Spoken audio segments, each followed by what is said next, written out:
do you have a bunch of money, and are you Steve Jobs? Right. If you're one or both of those things, then no, you don't have to learn how to do that stuff. But if you're not, then get to work. Get to work. Yeah. Welcome to the Schmidt List, the podcast for people dedicated to managing successful projects, developing impactful products, and building engaged teams. And now, here's your host, Kurt Schmidt. Hello, everyone, and welcome to episode 44. I'm not going to spend a lot of time up front because I want to share this conversation with you as soon as possible. Thompson Aderinkomi joins me on the show to talk about resiliency and leadership and a ton of other things. He's a fascinating human being, and I really know you're going to enjoy this conversation. But before we jump in, remember October 1st at Fulton Tap Room, we're going to be doing a live recording of the show. And honestly, I'm so honored because so many people have RSVP'd already, which gets me even more excited about the event. Now, don't get me wrong, you don't have to RSVP to go. It's a free show, but we really hope to see you there. The doors open at 5:30 and the show's going to start at 7. I'd be honored if you joined me for that conversation on October 1st. Hope to see you there. And with that, let's jump into my conversation with Thompson.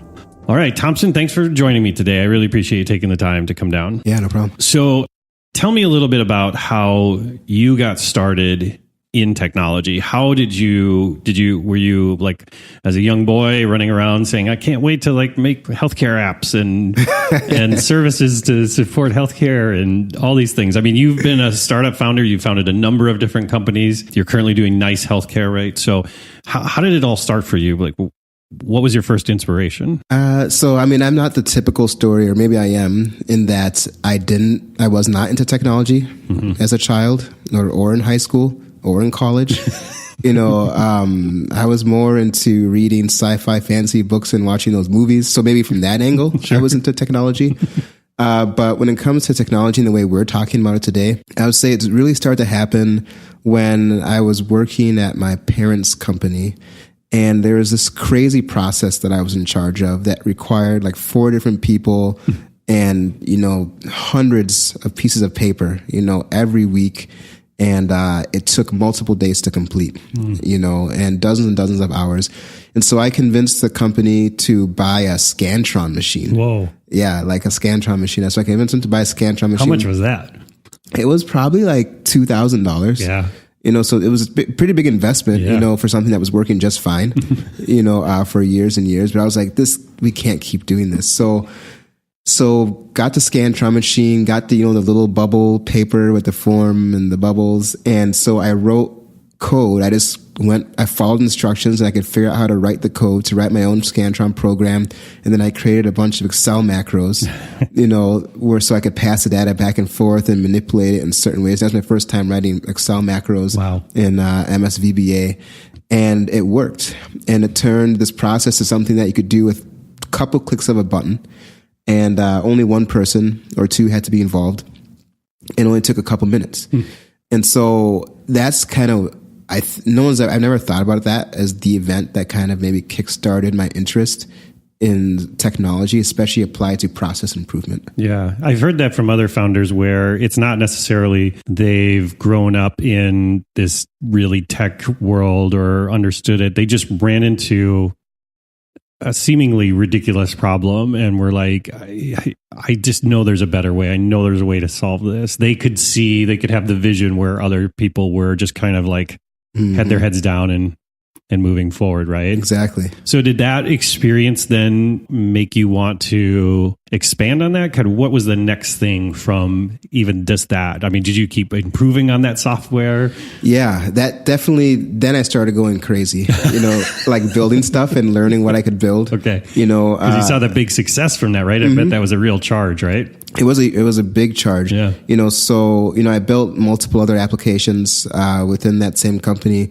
Within graduate school, my master's thesis, I built my own application for a master's thesis as part of the whole project. And then at my first employer after graduate school, I built multiple applications for them where these processes that were taking days and days and people, I condensed it into a couple clicks and minutes. Yeah. But then I started realizing that, hey, I'm not getting paid, right? Like the flow of cash wasn't, matching up with the savings that were accruing to the organizations. I can see that, so that's kind of what started like technology plus entrepreneurship. So when you decided to, as you said, like you kind of realized that the work you're doing is so much more valuable. What was the first thing you did when you kind of got out of that corporate atmosphere and decided I'm gonna do my own thing? Where was the inspiration there?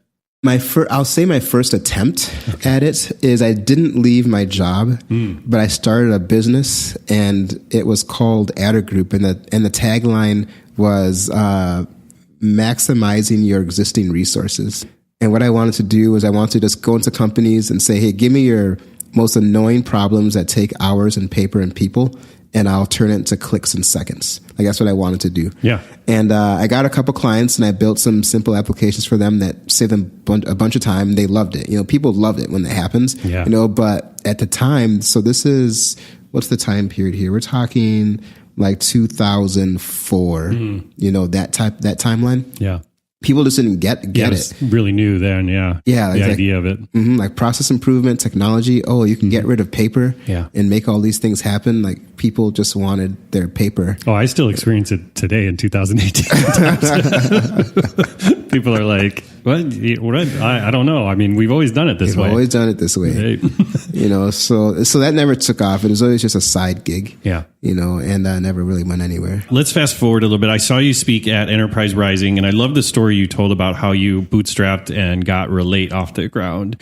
And it sounds like it was a very similar, you just kind of applied that same medicine to your own startup that you were trying to promote as a service for other people. But instead you decided to build your own product, kind of following that same sort of grassroots approach, right? Mm-hmm. And so when you got the idea for it, like where were you? What happened where you were like, wait a second, there's a better way to do this? So the story or the idea really came from my graduate school thesis that I mentioned earlier. Yeah. That's when the initial ideas came out. But then in 2012, I tried to actually implement it. Okay. So graduate school was 2004.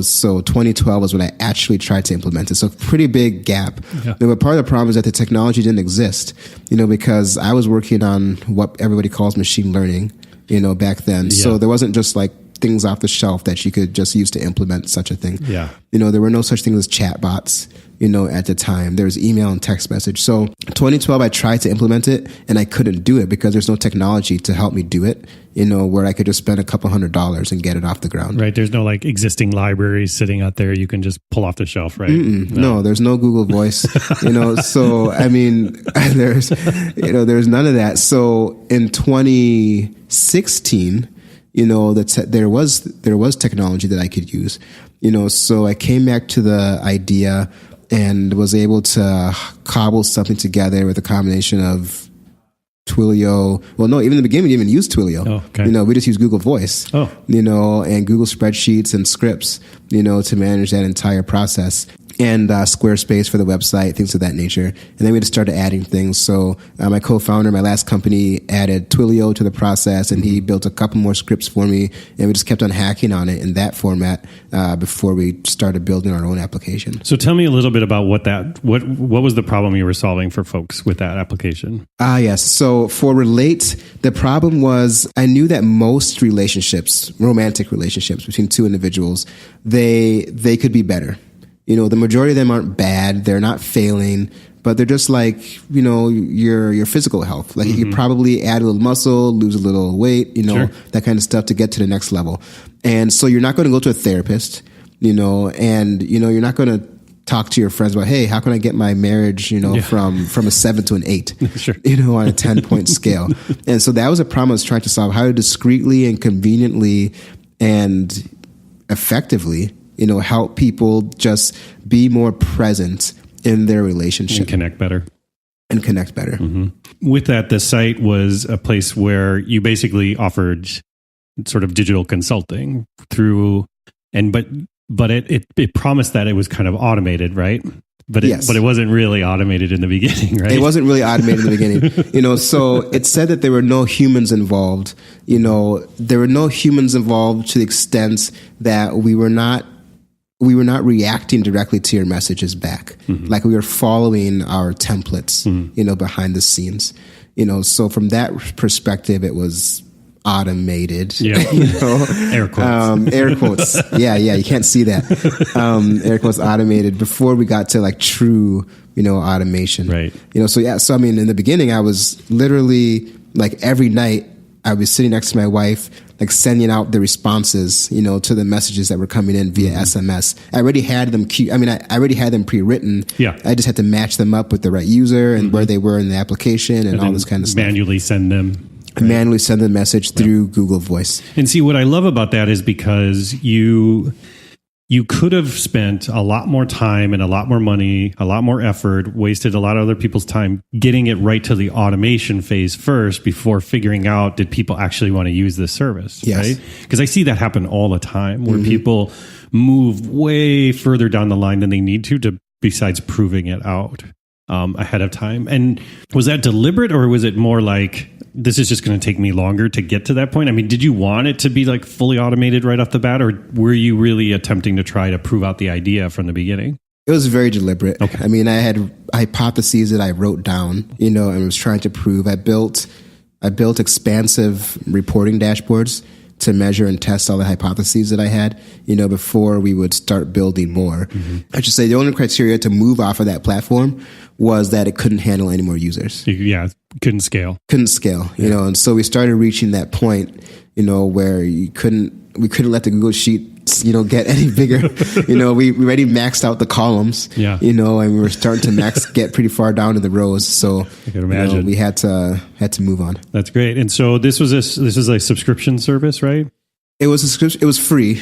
Okay. It was free. We tried a couple of different tests on pricing. Yeah. That weren't as successful as I would have liked. But what we did prove is that people liked it. People used it. We had focus groups. We had 3 different focus groups to talk to users about why they used it, why they keep on using it.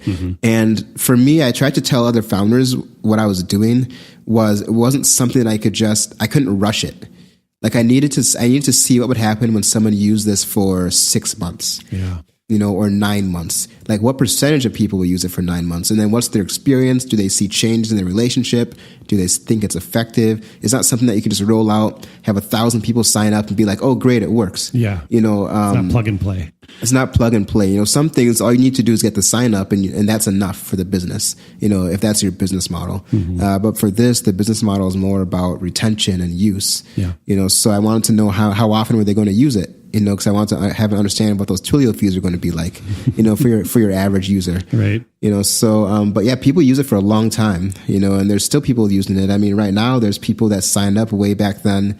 They've kind of been ported over across the different versions of the platform, and they're still getting value out of it. They're still getting value, and I use it too. When you were kind of piecing it all together, I mean, you were basically starting a company based off of pro subscriptions to other services, right? I mean, I know you did a lot of scripts and coding custom for it, but a lot of it was tying all these existing things together in order to solve a problem in a unique way, right? Yep. How did you source all of that though? Like, how did you find those services in a way that said, was it just Google searches up until I could find it? Or like, how did you, and then you had to test them each individually? Like, that must have been a lot of work. It was a lot of work. My approach for these kind of things, and I did it with that project, was to do it manually first, to really understand what I was trying to do. So I built the thing manually, where every single part was manual. And then I just tried to get rid of the parts that were the most prone to error, or the most time consuming. Over time, right? Over time. Yeah. So I would just Google like how to do that, if I didn't know how already. I think today we're very lucky with companies like Zapier. They take a lot of you can just go to Zapier and check if they have a Zap ready for you. Right. And if they don't, then you can figure out how to do it yourself. Yeah. You can, there's API calls, there's all sorts of things. You just have to Google. Yeah. And that's one of the things that I find interesting about kind of your journey is it's honestly, it's something that I try to coach people on all the time, which is, you don't need to go and spend a ton of time and money and have this big, shiny product at first. Like prove it out ahead of time, put in the extra time and the extra work. make sure it's solid, and then decide to start bolting on things later to make your life easier, right? Yes. You got to generate that demand first, right? You have to. And I also think it's about confidence in yourself to learn. I think a lot of people assume that there's some things they cannot learn. Yeah. But it's like a fixed mindset. It's a fixed mindset, but you can learn. There's not even that much to learn. Like you can learn CSS, like the basics. You can learn how to write some SQL queries. You can learn, a little bit of Java. You don't have to become an expert. You can just Google every single line of code. Just Google what you want to do. Yeah. And then just start writing it that way. You don't need a developer, right out of the gate. And so I just see a lot of people I just get the sense they think they can't learn how to do stuff, at the early stages. Let's talk to those folks real quick. I'm a founder, but Thompson, like I need to focus on the vision and the big picture and selling this. Like I can't spend all this time like learning how to code stuff. Like but I'm the vision guy. What would your advice be to me? Oh man, that's an age-old debate. There's so many management books and leadership books and Harvard Business Reviews on that topic. Like, should the visionary know how to do that stuff? And for me, it's about just grounding yourself in reality. So there's two things. Do you have a bunch of money, and are you Steve Jobs?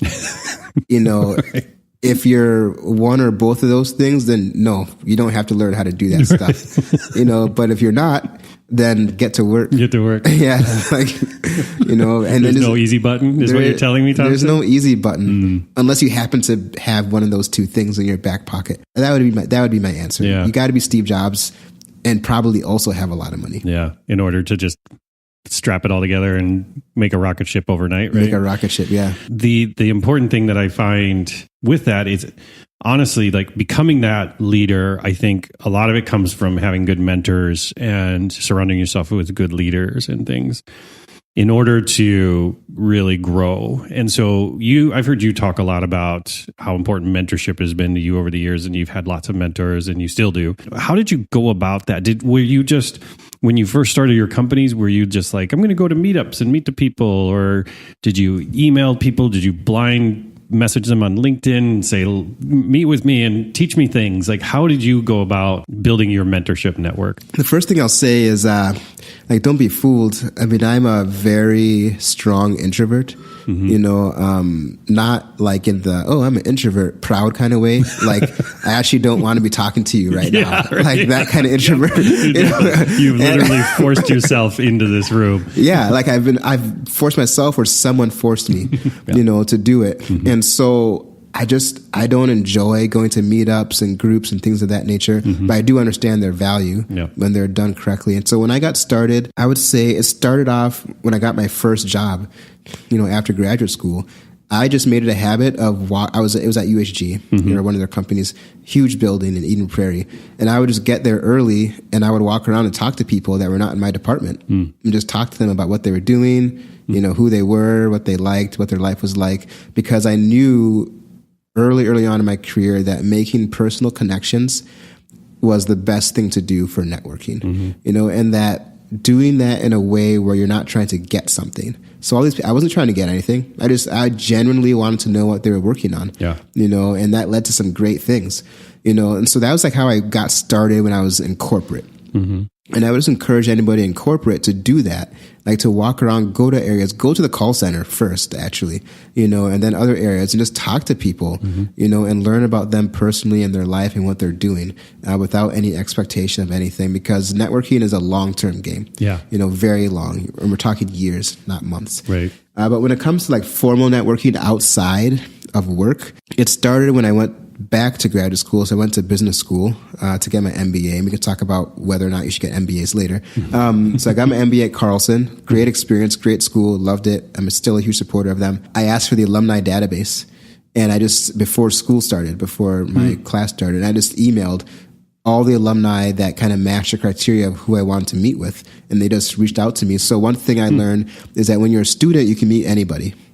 So if you're a student, it doesn't matter how old you are, what graduate school, undergrad, high school, like just use student and meet the people that it'll be difficult to meet them when you're not a student anymore. People love meeting students. Yeah. And so after that, I remember LinkedIn was getting big at the time. So this is 2009. Mm-hmm. LinkedIn is starting to get bigger. And I remember I was looking at my LinkedIn profile, and I just so badly wanted to get to 500 plus. Like, I don't know what it was in me, but there was something to me, like, for at least in 2009, I was like, in 2009, there were not that many people at 500 plus. And I was like, that means something. But I also wanted to know everybody that was in my network. Right. So I just made it a point to connect with people on LinkedIn. So I got a lot of people into LinkedIn, because I would ask them to, connect with me on there. They didn't have an account. So LinkedIn was really big for me when it came to networking. I did reach out cold to people on LinkedIn, but I was very cognizant of not wanting to waste people's time and not wanting to, harm another introvert. So I wouldn't ask for in-person meetings. I would just say, hey, I've been researching you, reading your stuff, and if I have any questions, can I reach out to you and ask? People love to help with their expertise. And then I would offer them my expertise in the areas that I was an expert in. Some people would take it, some people wouldn't, but there was a couple times where I did some pretty big projects for free, like no compensation, no anything, just because it was networking, we were talking and they needed help. Right. And I was like, I'll do that for you. That's what I did. But, I'm like Clarence, you've had him on the show, my wife, my co-founders, my other mentors, Casey Allen, like, these people force me to like come out in the sunlight. You want to stay home and watch sci-fi movies? Yes, I do. Yeah. Or work on my company. Or work on your company too. Yeah. You could do both. So I love that you said that about, especially in a corporate atmosphere, because I find people it's very easy to get very insular and just focus on your group, your team, your department, all these other things. But let's say, what advice would you have for a person, Thompson, if they said, well, that sounds great, Thompson, get there early, talk to other people and hobnob with them. But that sounds like politics. That sounds like things I don't want to, I don't like the idea of trying to be part of the politics system. I had kind of two responses to this one. That's a good question. So a friend of mine many years ago, he eventually became a state representative, and I ran into him at a festival on Main Street on the Mississippi here in Northeast. And he just asked me, how are you doing with your relationship with politics? Like, are you involved? Are you doing this? Are you doing that? And I told him, no, I'm just really feel disenfranchised. I don't want to get involved. I don't like it. It doesn't do anything. And he said to me, Thompson, here's the thing. The people that are running this company, these cities, this state, they're really dumb. Like, they're not smart people, and they're making crazy decisions that are not in your best interest. So you could sit there and say you're not interested, you don't want to get involved, you don't like the politics, you don't like the compromising, you don't like the ethical part of it. But you have to ground yourself in reality, Thompson.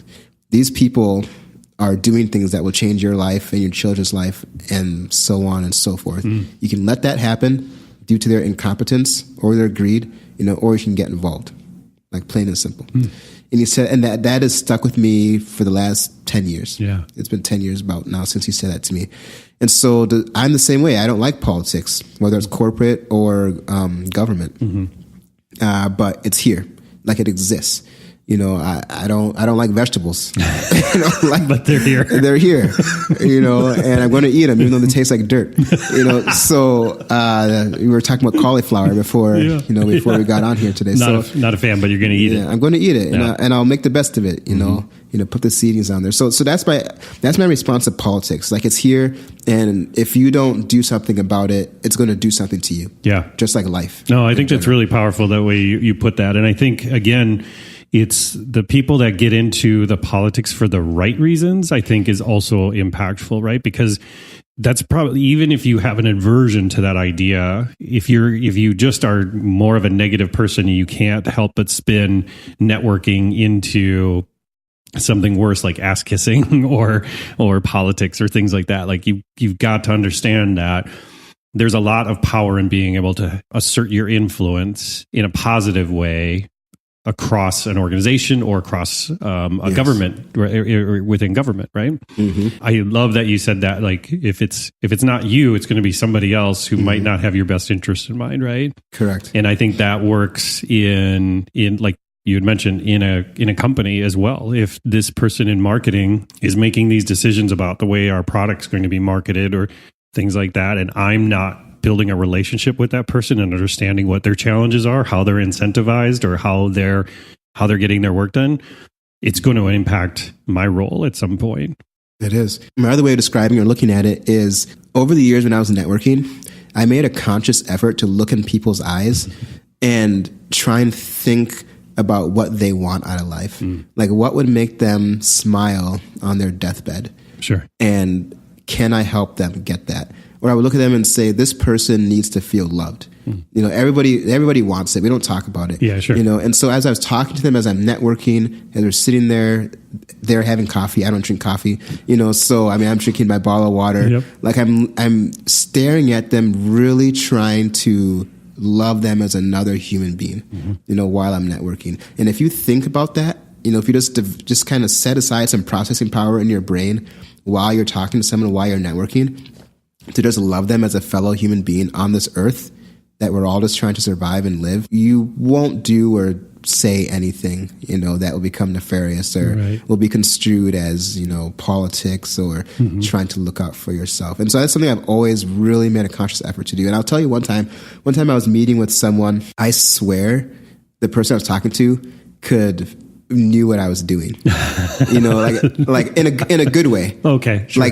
Like she just felt very comfortable, you know, and she felt very appreciated, you know, and just very at ease, you know, in our conversation. And that's what I want. Yeah. Like no pretense, right, you know, whatsoever. You're walking into that conversation saying, this is how I'm going to emote. This is how I want to be perceived. It's like my father always taught me, he said, if you want to be interesting, be interested first, right? Exactly. Exactly. But really be interested, not pretend. Exactly. I mean, I was at a friend's dinner party and one of his friends was there and he was in the woodworking business and his business made the veneer for wood. Okay. And so he was very passionate about veneer. I bet. And wood. And he talked to me about veneer for an hour straight. Like the host came and he was like, guys, like, let's do something else. And I was just listening to him and I was engaging him and asking him questions. And he was like, he said to me, this has been one of the best conversations I've had about my business. Like nobody wants to talk about veneer. I bet they don't. Yeah. And I was like, it sounds fascinating to me. It does, doesn't it? Yeah. But his passion actually was that's what sold it, right? Yeah. I mean, he was passionate about veneer. So, I mean, I'm not a woodworker. Veneer is not going to impact my daily life, but you know, you can do it. That's the point. Like it doesn't matter what the topic is. You can be good at listening and engaging people and they'll remember you. And I'm guessing that sort of aspect also really helped you when you started bringing on employees and things into your companies, right? Did you take that same approach with the people that you managed and work with, like, and how you set expectations with them? Absolutely. Yeah, my management and leadership style has been the same across all channels, I would say. So, you know, at one of my companies that had the largest number of employees, you know, I was the last person to interview people. And I would tell the people that this is not an interview. Like by the time you're talking to me, you've already been hired. Right. You know, it's up to you whether you want to join, but I'm going to convince you not to join. Oh, that was my job. Okay. And I was Tell me more about that. So I was only successful once or twice in convincing someone not to join. And I tried to describe to them our culture. And our culture was based on love and self-sacrifice, you know, for your fellow coworkers. And it was pretty intense and if you didn't like that, if you didn't like that feel or that vibe or those words that we were using, this was definitely not the place for you. But on the other side of that, we were results orientated. Like I'm ruthless about results, about measuring, watching, monitoring, and then rewarding people based on that. You know, so those two things together just didn't jive and won't jive, you know, with anybody. But this concept of loving people and wanting the best for them. And so even my current companies, when we talk as a team and I encourage people, I say, look, we're not here to make widgets. What we're here to do is help you be the best version of yourself you want to be. You know, and making these widgets is one way that we can get there. But if it's not, then let's figure out something else for you to do that may or may not be at this company. You know, we got to make the widgets. We got to make them right, you know, because that's all part of the equation for helping you achieve this higher self. That's the business side of it. That's the business side, you know, and we got to do that well, you know, and that will enable us to help you be the best version of yourself. So really for me, and I didn't think that way all the time. You know, it's come probably more in the last, 6 years, that business is about people and helping people be better. You know, and then when you do that, your business will do well. Yeah, because you're investing in the people who are actually getting the work done, right? Exactly. And not investing them in just a monetary way, but in, like you were saying, in a support network, right? Correct. In a place that allows them to grow and provides them opportunities for that, right? Yes. Yeah, because that's what I see where growth becomes important in an organization, because people need to grow too, right? Yes. So then that's why the business has to do well. Yeah. You know, and so it's all related together Right. in this really complex network, and communicating that to people I've found to be very valuable when they understand the connection between business success, growth, you know, and their personal success and growth. Talk a bit about what you're doing now. Tell me about what that company is. What does it do? How did that start? Sure. So we talked about Relate already, and that's still going. Yeah. You know, but one of my main things I'm doing right now is called Nice Healthcare, and it's a business that we actually built before. You know, we launched another version of it, you know, in 2013. You know, and it came to an untimely end. You know, and I can get into that if we need to. Okay. Came to an untimely end at no fault of the founders and the employees or the clients. And so we restarted it at our clients' behest. Like it was a year after it closed down, and our clients asked us to restart this business. Like we were watching that show. Why'd you cancel it? It was like that. It was like that. Jean-Luc Picard is back. He is back. He is back. I can't wait. I'm a little ridiculously excited about that. Oh yeah, as we all should be. As we should be. So so Jean-Luc Picard is back, and so we came back. I mean, we actually said no the first couple times. Sure. You know, but then we restarted it, so we're almost a year in. Okay. We launched last October, or relaunched last October. You know, so it's almost a year. So Nice Healthcare is a technology-enabled primary care clinic that brings the care to you in your home versus you coming to us. And one of the other differences is we don't accept health insurance. You know, so it's all membership based. You become a member, and then you have unlimited access to our services. And what happens is you do your care with us online or via chat. And if we can't solve the issue through those channels, we come to your house, typically within 2 hours if you're in our service area. And in your home or your workplace, we can do x-rays, blood draws, physical exams. We carry about 50 different prescription drugs with us. So if you need a prescription after a video visit, we'll courier it to your home. You know, if you need one after a home visit, we have it right there with us. So we just hand it to you.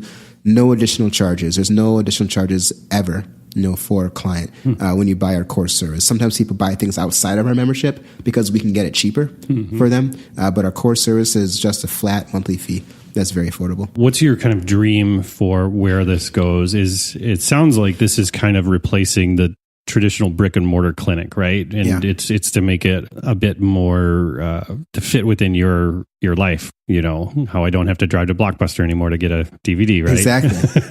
That's an analogy that we use very often. Okay. You know, especially in 2013, we're using that a lot. It's funny, the goal part. That's a good question for this for me. Yeah. Because before, you know, as a hardcore startup tech founder, I wanted to get VC funding, and I got VC funding, and I know all the stuff. I know all the jargon. I know all the rules. You're checking all the boxes. Checking all the boxes, you know, but this time, you know, in our team meetings, our goal is just to be able to do whatever we want. Like to get to a place where we can each individually do whatever we want. If that's continuing to grow this business to a crazy size, like so be it. Right. But that is the ultimate goal. You know, before, I mean, if you read about me online, like I've always been very passionate about changing healthcare. Like just change it, make it better, like save the world, all this kind of stuff. Now, I'm only really interested in saving the world for the people that work with me and my family members. So when someone comes and works with us, I look them in the eye and I say, "You're under Pedro's protection now." Like, I mean, like you're in, like forever, for life, whether you work here or you don't. Like I have your back. I'm here for you. You can call me up anytime for anything. And if I can get it to you, I'll give you my shirt. I'll give you my money. Like I'll protect you from your enemies. Like that's what I want to do. And you know, if that group is 10 people, that's fine. If that group is 100 or 1,000, that's fine. But I want to save the world for the people that I'm working with and my family members. That's great. Yeah. And I've heard you talk about the story where you had to take your son 4 times to the clinic. And then by the 4th time, they were like, oh, it's pneumonia. Yep. Like, well, come on. Like, you couldn't have figured that out the first damn time I showed up here, right? So again, it sounds like, and what I love about you, Thompson, is that you run into these challenges and you just don't sidestep around them and keep moving on. It sounds like you're like, wait a second, let me pull some wires here and let me do some duct tape and let me try and see if I can make this better. Oh, this seems to be humming along now, know, right? Do you feel like that's something you also try to inspire in the team that you work with is to have that strong curiosity in order to be successful in what they're doing? I mean, do you find that that's, besides just what you were saying about creating a inclusive and protective environment with the company you're building, but also inspiring people to be that curious person, right? One thing I've learned about leadership and people and myself is before I used to think that everybody could be like me, and sure. and that there were certain parts of me that everybody should emulate, and that they could emulate. Like this trait that you just described about solving problems and passion and curiosity. But particularly over the last 10 years, I've been realizing that people are different, and everybody has their purpose here. And not everybody needs to be super passionate or even good at solving problems, right. Because they're probably passionate or good about something else. So when I interview people in this last interview, we still have that same process. I always ask them about what they're passionate about. Mm-hmm. Like, what do they do in their free time, or where if they just get a couple of minutes to do it, it's like makes their day, and usually people's eyes light up and they tell me about something that I know nothing about, right. And they know a lot about. Like veneer. And so for me, as a leader, I'm like, okay, how can I get part of that thing that they already like to do as part of their job? Like, that's the best scenario. Or at least the spirit of it, right? No, I'm talking about like actually part of their job. Okay. That's the creme de la creme. Like, that's the best case scenario. And so I always shoot for the best. Like, not the spirit of it, but the actual thing. For me, the spirit of it is like the second level.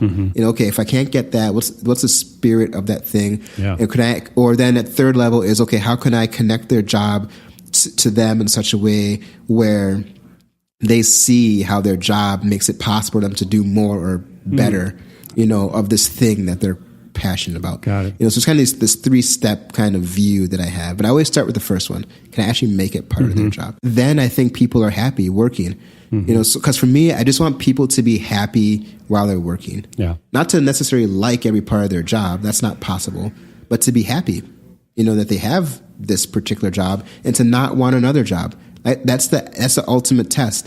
My wife and I used to joke because I'm a particular eater, and and so early on in our marriage, she switched from saying, "Do you like that?" to "Would you eat here again with your own money, even if I didn't ask you to?" That's the question. Oh wow! And so that's what I want from people. Like, would you work here? Like, of your own volition. Yeah. To me, if you can say yes to that, then this is the right place, and I've done a good job. I like how your wife is hacked. That's great. I need to have her on this show and learn about how she probably just doesn't do that with just you. She probably does that with everybody. And she probably does. I think so. She has her own business too. I know she does it to her clients. Yeah. So, yeah. Very smart, very intelligent. Yeah. Yeah. So and I love what you said because it seems so obvious, but I talk to so many leaders and try to consult with them on you actually have to be interested in that individual, and you actually have to want to understand what they're passionate about, and then show how that job or business or client work or whatever you're doing translates in some way back to that, how it empowers them in that. And I get it. Like, if you've got a team of 20 people and whatever, that's hard. Yeah. Well, being a leader is not easy, and it's not for everybody. It's not, because I think that the people that end up as great leaders are people that are genuinely that interested in the groups that they are. It's something I do in a lot of the speaking events I talk about, is that, people are your legacy. It's not the products you build. It's not the code you make. It's these folks, right? And that's what I'm hearing you say, is that in order to build these organizations, you're building a legacy of these people's lives. It is. And I really like the way you said that, because it just made me think about something. Like, we always talk about, what would people say after you're dead? But that's not the right question. No. Like, what would they say, like, right now? Right. You know, why wait till I'm dead? Like, why wait till then? What do you think now? Yeah. And they're in the same room as you, but they're talking to other people. Mm-hmm. And like, what would they say, about you? Yeah. Would they say anything? And I think for a lot of people, nothing would be said. Yeah. Especially in Minnesota. Yeah, well, of course, yeah. Well, we've got a lot of passive aggressive folks here, but yeah, no, and exactly that, because that's what it sounds like. Your focus is not just building a successful business and getting all this money, but you're building out your own community, your own group that you're watching out for, and you're hoping they're watching out for you, and you're building a common language between each other, and you're empowering them to live their best lives. Absolutely. That's great. It is. And just one more thing too, like, I don't want it to come off like I'm this perfect leader, or anything like that. No? Like I no? Like, I have my flaws, but the thing about my approach to leadership, maybe wrong, maybe right, I embrace the parts that I'm not good at. Mm-hmm. I embrace my flaws, and I just make sure that my team knows what they are, and they know that whether I'm working on it or not. Some of them, I'm like, I'm not going to fix that. I'm not going to apologize. That's just the way I am, and so, it's kind of a cost benefit analysis, calculate the ROI and see if it's worth it, and, some of the things I am trying to improve on, and I want them to give me that feedback, but I think the key is to be clear about the things that you're not good at, and then whether or not you're going to make an improvement on them, so that your team can also help you be a better leader. Right. You have to actually communicate it to them. You can't wait until something blows up and then you're like, well, I'm just not good at that. Yeah. And then walk out, right? Exactly. That's not going to work. Exactly. So, I mean, it works most of the time. No, I think that's important, because I think it's hard, especially, you're supposed to be the boss, and it just doesn't matter if you're in an organization or if you're a co-founder of a startup or whatever the case may be. You don't want to look dumb, right? I don't want to look like I don't know what I'm doing, because you come here every day in order to help support the business that I'm doing. So it's challenging to say, I'm not good at this to folks, right? But the way that you're putting it is that that's actually going to get you better at those things, because you're putting it out there, right? Yeah. Because they're going to help you, and you're asking them to help you get better at those things, or to help you just fill in the gaps, because maybe you'll never be good at it. Right? There's always that. Sometimes you have to just know what your limitations are and be okay with that, right? Mm-hmm. What is one of the strongest things that a leader can focus on in order to truly be successful as one? This one, I'm not saying to be contrarian. I feel like being a contrarian gets kind of annoying if you're doing it all the time. It's actually related to a text message that my sister-in-law sent me last night. Ooh. We were talking about leadership, and she sent me this text because she just started business school herself. She's a pharmacist, but she's at St. Thomas's business school now, in her MBA. And she's read some research that said that leaders that care the most about their people are the least likely to get promoted. Ooh. Based on this research that she had just read. So, I mean, you can take that for what it's worth, but I text her back and I said, I 100% agree. Like, just intuitively, it makes perfect sense. And in my own observations, it's held true. And so for me, like, leaders that are willing to sacrifice, their own mobility, their own earning potential, their own comfort, for that of someone they're trying to mold, to me, that's the best leadership characteristic. Someone who takes so much joy and pleasure in helping someone be better and then seeing it happen, even if it means that they didn't get promoted. And a practical example I was thinking about is, every you're told, you got to hire the best team. You got to hire A players. You got to raise a competency, blah, blah, blah, all this stuff. And I've always been like, well, yeah, if your objective is to maximize shareholder value, that is absolutely the right thing to do. I'm not going to argue with that. Mm-hmm. But if your objective is to increase the value of people, then that's not the right thing to do. And you don't have to maximize shareholder value to have a viable business. That's what I find the most valuable. Someone who would do that to the extent that their goals actually have you surpass them. Mm-hmm. That is the ultimate leader. Thank you for sharing that. Yeah, no problem. That's great. Yeah, my pleasure. Thompson, if people want to find you and reach out and talk, I mean, I know, like you mentioned, it's like a crowbar to get you out the door sometime. But let's say I'm somebody and I'm listening to this and I'm like, I could learn a lot from Thompson. I know you do a lot of speaking events and things. And so where can I connect with you at a way where I can find where you're going to be and what you're doing and ways that I can connect with you? Where are you most active? Oh gosh. See, I don't even tell people, I don't even let people know where I'm going to be. I probably have way more followers and people listening to me speak. So for sure, messaging me through LinkedIn or Twitter. Okay. Not Facebook. LinkedIn or Twitter is like the best way via social. Okay. To get in contact with me. You know, you can go to my blog. I blog about leadership, and I blog every couple of weeks, 30-second reads. You know, if you want to learn more about how I think, you can Google me. You can find good and bad stuff, I'm sure. But direct contact is definitely Twitter and LinkedIn. Great. I get so many requests that I just need people to not send the generic, like, hey, want a LinkedIn thing, just so I know you're not, just some. Tell me what you want to talk about. Yeah, and I'll be happy to. And sometimes it takes a while.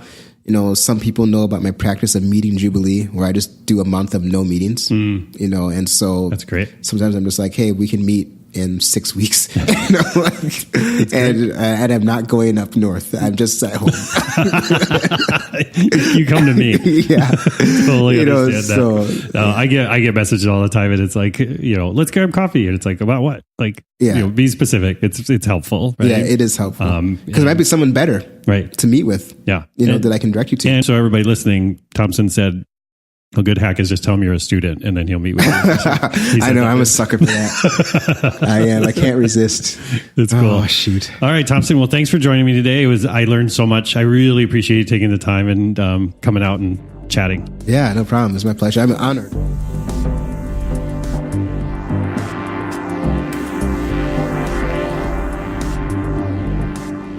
See, what did I tell you? Fascinating guy. Couple of quick things to close out the show. This week, Foundry is moving into its new offices at 5th Street Towers, downtown Minneapolis. I'm really excited about this, and you can check out all the work we're doing at foundrymakes.com. That's foundrymakes.com. And if you're not subscribed already, it's a good time to do it today. There's a lot of great content coming up over the next few months, which I'm truly excited to share with you. I'm looking forward to meeting you on October 1st at our live show at Fulton Tap Room, downtown Minneapolis. Doors open at 5:30, show starts at 7, and then we're going to have a Q&A shortly thereafter with the audience. I hope you join us for that. And that's all for this episode.